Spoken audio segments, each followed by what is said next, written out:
Hello, welcome back to my YouTube channel. നല്ലൊരു ഓണ ദിവസമായിട്ട് എന്താണ് എല്ലാവരുടെയും പരിപാടി? ഞാനും ഏതൊരു മലയാളിയെ പോലെയും രാവിലെ തന്നെ എഴുന്നേറ്റ് കുളിച്ച് അമ്പലത്തിൽ പോകാമെന്ന് തീരുമാനിച്ചു. എല്ലാ തവണത്തെ പോലെ ഇപ്രാവശ്യം ഞാൻ വളരെ എക്സൈറ്റഡ് ആയിരുന്നു. കമ്മലും മാലയും വളയും എല്ലാം ഞാൻ വാങ്ങിയിരുന്നു. ഇനി നമുക്ക് എൻ്റെ ഔട്ട്ഫിറ്റ് ഒന്ന് കണ്ടാലോ? സോ ഇതാണ് എൻ്റെ ഔട്ട്ഫിറ്റ്. ഇത് എൻ്റെ അച്ഛൻ്റെ അമ്മേൻ്റെയും പിറന്നാൾ സമ്മാനമാണ് കേട്ടോ. ഞാനിത് ഓണം വൈബായതുകൊണ്ട് ഇത് ഓണത്തിനിടാമെന്ന് വിചാരിച്ചു. സോ എങ്ങനെയുണ്ട് എൻ്റെ ഓണം ലുക്ക്? എല്ലാവർക്കും ഇഷ്ടപ്പെട്ടോ? ഞാൻ റെഡി ആകുമ്പോഴത്തേക്കും ആദ്യേട്ടൻ കുളിച്ചൊരുങ്ങി വന്നിരുന്നു. അങ്ങനെ ഞങ്ങൾ റെഡി ആയിട്ടോ.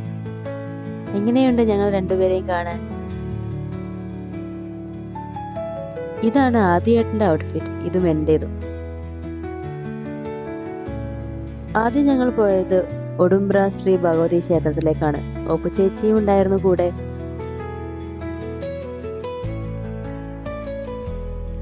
നല്ല തിരക്കുണ്ടായിരുന്നു അമ്പലത്തിൽ. മഴയായതുകൊണ്ട് വയലിലെല്ലാം വെള്ളം നിറഞ്ഞിട്ടുണ്ടായിരുന്നു. തൊഴുതിറങ്ങിയ ശേഷം ഞങ്ങൾ കുറച്ച് നല്ല ഫോട്ടോസും വീഡിയോസും ഒക്കെ എടുത്തു.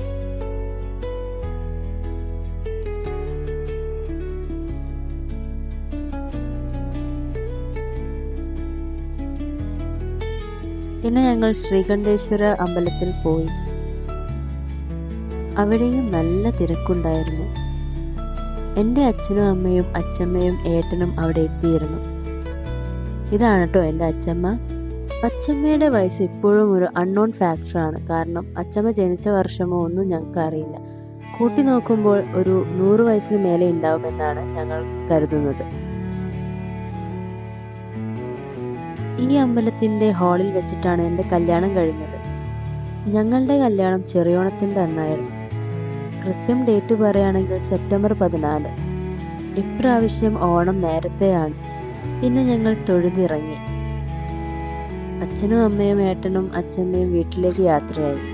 അവരോട് ബൈ ബൈ പറഞ്ഞ് ഞങ്ങളും യാത്രയായി. വീട്ടിലെത്തി സദ്യയുടെ ഒരുക്കങ്ങളൊക്കെ ചെയ്ത ശേഷം ഞങ്ങളെല്ലാവരും സദ്യ കഴിക്കാൻ ഇരുന്നു.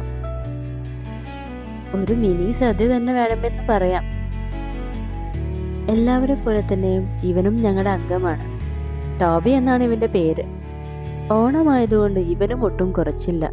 കസവും കൊണ്ടെടുത്ത് അവനും ഇറങ്ങി ഓണസദ്യ കഴിക്കാൻ.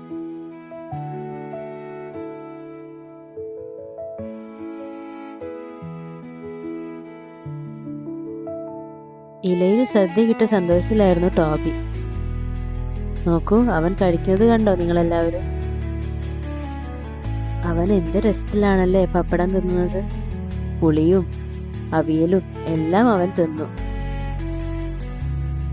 എല്ലാം തിന്നു കഴിഞ്ഞപ്പോൾ പായസമില്ലേ എന്ന ഭാവത്തിൽ അവൻ ഞങ്ങളെ നോക്കി. സാധാരണ മധുരമുള്ള ഭക്ഷണമൊന്നും അവന് ഞങ്ങൾ കൊടുക്കാറില്ല. ഓണമല്ലേ എന്ന് കരുതി ഞങ്ങൾ ഇത്തിരി പായസം അവന് കൊടുത്തു. അപ്പോൾ ഞങ്ങളുടെ ഓണം നിങ്ങൾക്ക് ഇഷ്ടപ്പെട്ടോ? ഇഷ്ടപ്പെട്ടെങ്കിൽ ലൈക്ക്, കമൻറ്റ് ആൻഡ് സബ്സ്ക്രൈബ്. അപ്പോൾ ഒരിക്കൽ കൂടി ഹൃദയം നിറഞ്ഞ ഓണാശംസകൾ. Thanks for watching. ബൈ.